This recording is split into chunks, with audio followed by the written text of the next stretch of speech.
Mensahe ng pagdiriwang ng Eid al-Fitr ngayong araw ang kapayapaan at pagkakaunawaan. Idinaan din sa salo-salo ang pagtatapos ng Ramadan ng mga Muslim sa Batangas City. Narito ang report ni Paul Hernandez.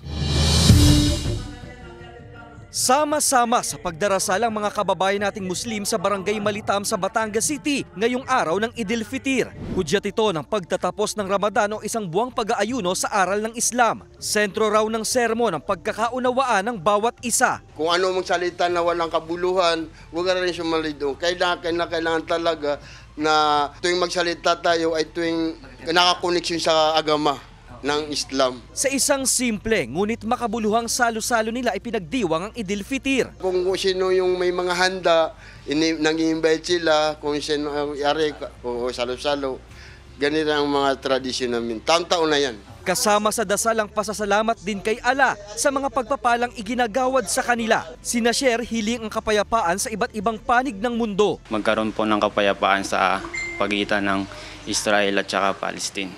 Sapagkat po, marami pong mga taong nahihirapan roon, kabilang na po mga batang walang kaalam-alam, tsaka po matatanda, tsaka po yung mga kapatid naming Muslim. May Ramadan man daw o wala, dapat daw ipagpatuloy ng mga kababayang Muslim ang kulturang pagbibigayan, pagmamalasakit at damayan sa kapwa.